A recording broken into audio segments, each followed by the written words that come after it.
Supreme court ने मुंबई की local ट्रेनों में हुए बम धमाकों के मामले में आरोपियों को बरी करने के बॉम्बे हाईकोर्ट के फैसले पर रोक लगा दी है। जी हां, सुप्रीम कोर्ट ने महाराष्ट्र सरकार की याचिका पर गुरुवार को सुनवाई करते हुए आरोपियों को नोटिस जारी किया है। अदालत ने कहा है कि जिन लोगों को बरी किया गया है उन्हें अब गिरफ्तार नहीं किया जाएगा। अदालत ने यह भी कहा है कि रिहा किए गए लोगों को बेगुनाह ना माना जाए। सुप्रीम कोर्ट का आदेश आने के बाद एआईएमआईएम प्रमुख असदुद्दीन ओवैसी ने महाराष्ट्र सरकार के कदम पर सवाल उठाए हैं। उन्होंने कहा है कि जब हाईकोर्ट ने आरोपियों को निर्दोष बता दिया है तो सरकार सुप्रीम कोर्ट क्यों चली गई।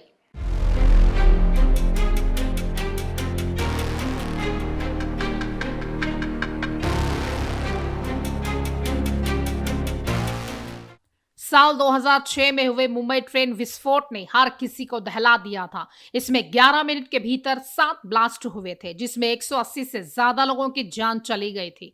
हाल में ही बॉम्बे हाई कोर्ट ने 12 दोषियों को बरी करने का आदेश दिया था, जिसके बाद महाराष्ट्र सरकार ने सुप्रीम कोर्ट का दरवाजा खटखटाते हुए एक अपील दायर की थी। सरकार की अपील की सुनवाई करते हुए सुप्रीम कोर्ट ने हाई कोर्ट के फैसले पर रोक लगा दी है।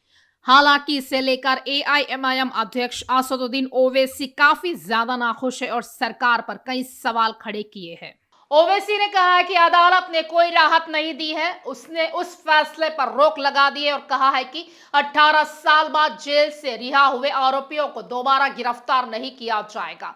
मैं केंद्र सरकार और महाराष्ट्र सरकार से पूछना चाहता हूं कि आप यह अपील क्यों दायर कर रहे हैं, जबकि ये लोग न केवल कानूनी रूप से निर्दोष है बल्कि पूरी तरह से निर्दोष है। इसके अलावा कहा कि सरकार ने जल्दबाजी में अपील की पर मक्का मस्जिद और अजमेर ब्लास्ट में नहीं की। अगर मालेगांव केस में भी बरी हो जाए तो अपील करेंगी। यही असली पैमाना है। आतंकवाद का सफाया होना चाहिए, लेकिन अगर सरकार अभियुक्तों के धर्म के आधार पर अपील करेगी तो आतंकवाद के खिलाफ आपकी लड़ाई कमजोर हो जाएगी।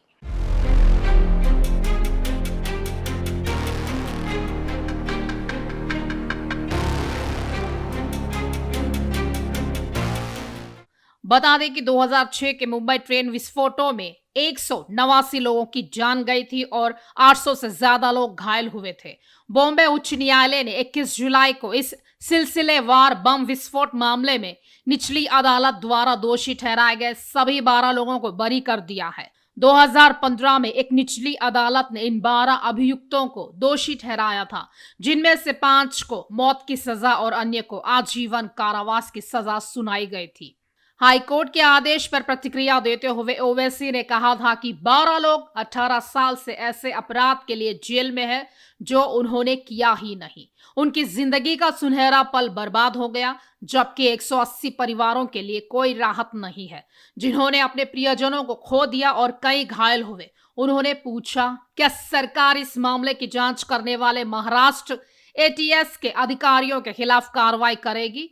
ओवैसी ने एक्स पर पोस्ट किया था कि निर्दोष लोगों को जेल भेज दिया जाता है और फिर सालों बाद जब वे जेल से रिहा होते हैं तो उनके जीवन को फिर से बनाने की कोई संभावना नहीं होती है।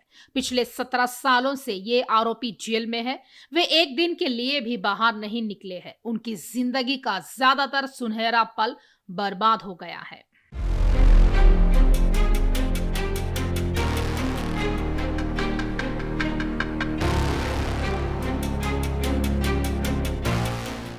खास खबरों के लिए हमारे साथ बने रहिए।